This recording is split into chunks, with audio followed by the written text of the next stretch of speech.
Selamat datang kembali di channel saya, dan saya mengucapkan terima kasih kepada teman-teman yang sudah selalu mensupport channel ini.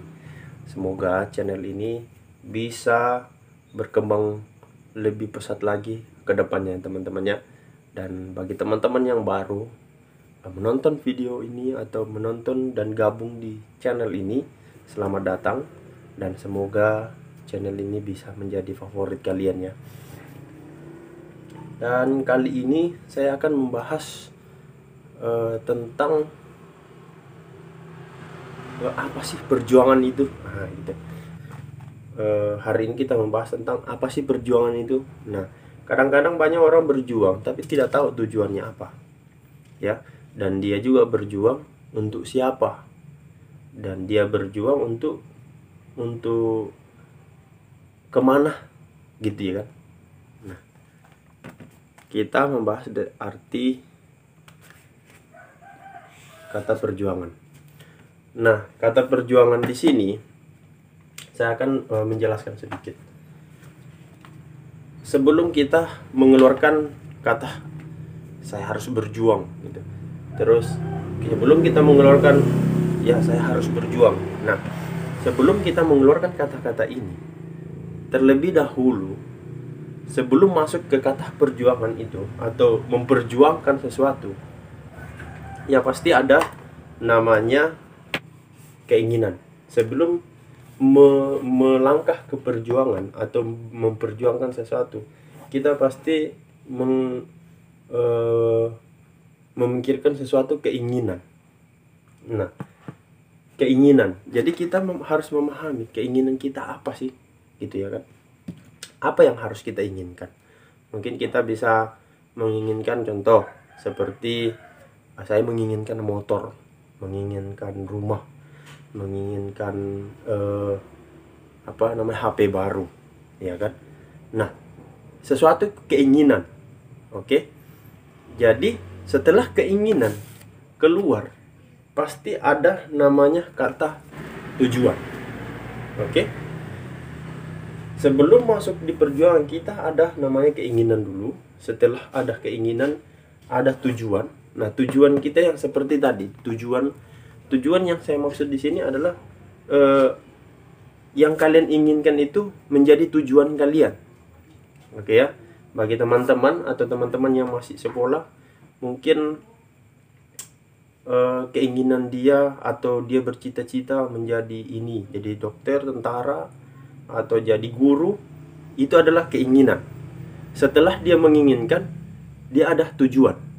Oke? Ini tujuan. Jadi nomor 2 tujuannya. Jadi sudah terarah, sudah mulai terarah untuk dia tahu gitu loh apa yang nanti dia perjuangkan. Karena dia sudah ada keinginannya menjadi ini, terus dia sudah punya tujuan, ya kan? Nah, jadi ketika kalian sudah mempunyai 2 itu, tinggal satu lagi, ambisi. Jadi ketiga inilah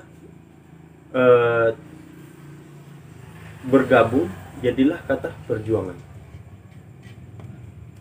Nah, ini dari sudut pandang cara saya berpikir, atau menurut saya bahwa kata berperjuangan inilah karena adanya 3 poin ini: keinginan, tujuan, dan ambisi. Jadi keinginan dan tujuan dia, datanglah ambisi. Nah, ambisi di sinilah salah satu pembalut dari keinginan dan tujuan. Timbullah kata ambisi. Karena ketika tidak ada keinginan, tidak ada tujuan, ambisi itu nggak ada. Itu tidak berjalan. Dan begitu pun juga perjuangan. Kata perjuangan ini tidak akan keluar ketika tidak ada keinginan, tidak ada tujuan, tidak ada ambisi. Sama pun juga tujuan. Ketika tidak ada ambisi, kata ambisi itu ambisi kita atau keinginan kita tuh, tujuan kita pasti nggak ada. Jadi kadang-kadang banyak orang yang salah paham tentang tujuan ini. Nah, tujuanlah hal yang penting juga buat kita. Tujuan saya ini. Tuh keluarlah ambisi, keinginan keras gitu ya kan, konsisten diri, jadilah perjuangan. Nah, ketika kalian berjuang, kalian sudah tahu, karena keinginan kalian ada, tujuan kalian juga sudah ada, ambisi kalian juga kuat, jadilah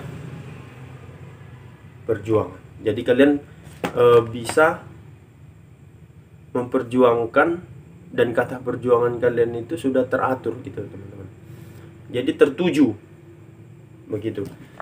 Jadi banyak orang-orang yang sekarang atau anak-anak muda, dia berjuang tapi nggak tahu tujuannya apa, karena dia tidak mempunyai keinginan. Ada yang dia inginkan tapi dia tidak punya ambisi. Dia ada yang dia inginkan tapi dia tidak tahu tujuannya untuk siapa gitu.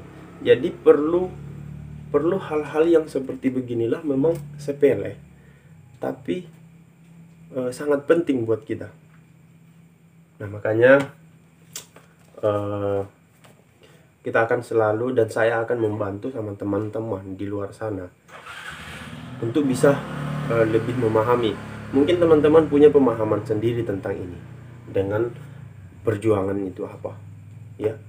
Saya yakin kalian, bagi teman-teman yang sudah mungkin sudah kuliah di luar sana, atau mungkin S1, S2, S3, pasti lebih memahami ini.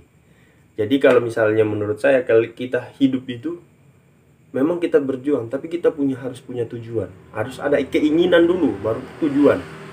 Setelah itu ada baru ambisi. Inilah hal-hal yang poin yang perlu kita pahami. Ya, kita harus pahami dan kita mengerti. Saya anggap kalian sudah pahami tentang masalah tentang perjuangan ini. Semoga pelajaran hari ini itu bisa membuat kalian itu memahami sesuatu. Ya, jangan salah. Banyak orang tua juga belum tahu, belum pahami tentang seperti gini, banyak ya. Tapi tidak semuanya, banyak. Jadi ketika dia dihadapkan pertanyaan seperti kayak gini, dan dia belum bisa mengajarkan ke anak-anaknya, karena mereka juga tidak tahu tujuan apa, keinginan apa mereka lakukan. Punya keinginan tapi dia tidak tahu tujuannya untuk siapa. Tapi ini khusus untuk teman-teman yang masih sekolah, SMA, atau yang lagi masih mencari pekerjaan. Kalian harus punya kayak ini dulu. Semoga pelajaran-pelajaran ini bisa membuat kalian mempunyai tujuan, sudah mempunyai keinginan, tujuan, baru ambisi, nanti keluar kata perjuangan. Sayang kalau kalian berjuang tapi kalian tidak tahu tujuannya kemana, tujuan apa sih tujuan kalian untuk berjuang gitu, ya kan? Sia-sia aja nantinya. Mungkin punya dapat gaji banyak, uang banyak, tapi tidak tahu, jadi habisnya seperti gitu aja. Jadi nanti ini masih banyak. Jadi perjuangan ini pasti juga ada namanya resikonya. Apa sih resiko itu? Nanti di video selanjutnya kita akan membahas tentang resikonya apa. Dan masih banyak sebenarnya yang harus kita gali terus. Jadi jangan lupa support terus channel ini dan bagikan kepada teman-teman kalian yang mungkin membutuhkan dengan pembahasan ini. Mungkin hari ini mungkin kalian belum terima atau semacam membutuhkan, tapi saya yakin suatu saat nanti kalian akan membutuhkan. Oke teman-teman, sampai di sini aja dulu pelajarannya. Nggak usah lama-lama belajar, itu nggak perlu lama-lama. Cukup 10 menit, 11 menit sudah cukup. Yang penting kalian bisa pahami. Oke, sampai ketemu di video selanjutnya. Dadah.